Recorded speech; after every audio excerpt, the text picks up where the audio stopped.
nous sommes face à une vague de terrorisme, une nouvelle vague de terrorisme, et le Yamam et les services de sécurité sont toujours prêts et s'entraînent toute l'année sur ce genre de scénario.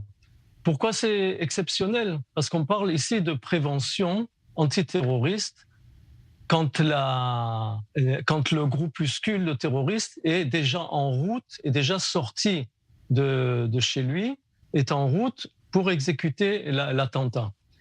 Et c'est une situation qui s'appelle de bombe à retardement où on n'a que quelques minutes pour agir et pour neutraliser. Et tout se passe en minutes, voire secondes. Il faut réagir rapidement. Je vous rappelle que l'information arrive à deux genres de degrés. Le premier degré, c'est quand on sait bien à l'avance et qu'on peut agir, on peut même aller l'arrêter sur place. Les terroristes, on peut même les arrêter chez eux quand ils dorment, même chez eux à la maison ou dans leur cache.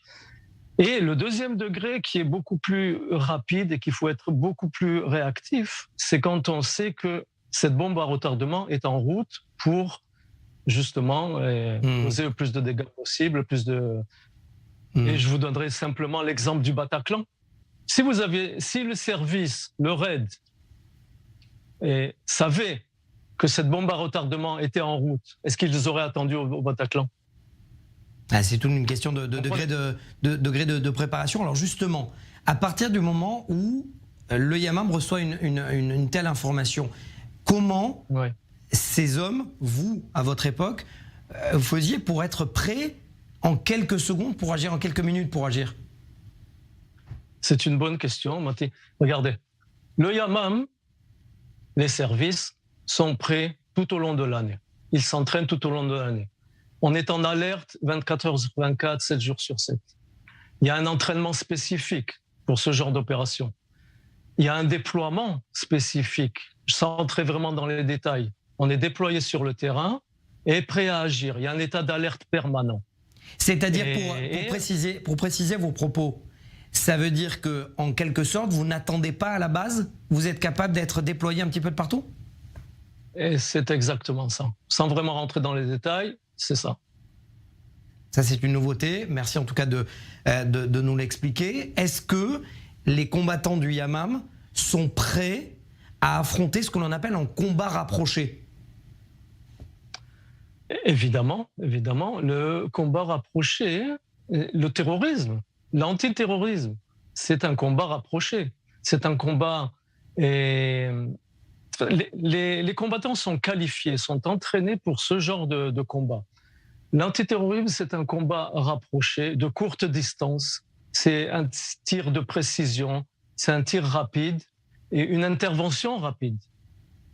Et ce n'est pourtant pas l'objectif du Yamam de se lancer dans un combat rangé à feu ouvert, comme par exemple l'a été cette opération contre les terroristes du djihad islamique. Ça veut dire qu'en quelque sorte, finalement, il n'y a pas le choix. Lorsqu'il n'y a plus le choix, le Yamam intervient comme n'importe quelle force.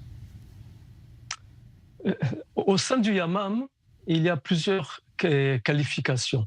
Et toutes les qualifications sont réunies dans cette unité qui est capable de faire toutes sortes de missions, que ce soit intervention urbaine, non urbaine, à longue distance ou à courte distance. On est entraîné pour toutes sortes de missions. Et comme le terrorisme évolue et s'améliore, entre guillemets, eh bien, les méthodes antiterroristes aussi doivent s'améliorer et s'adapter. Toujours, bien sûr, avec une longueur d'avance. Le chef du Yamam a affirmé qu'il n'avait jamais vu une telle puissance de feu chez les terroristes de Jenin.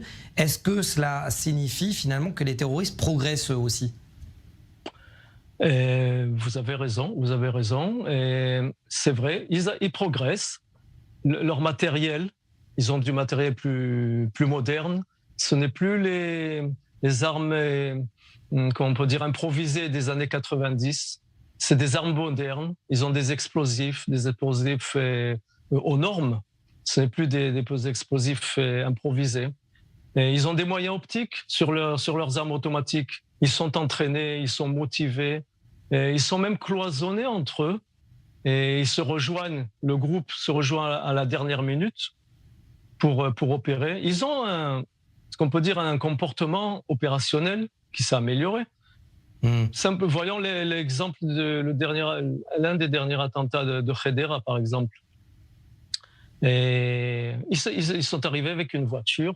Et à l'intérieur du voiture, il y avait une quantité énorme d'armes automatiques, de munitions et des déguisements comment on peut dire, de religieux orthodoxes.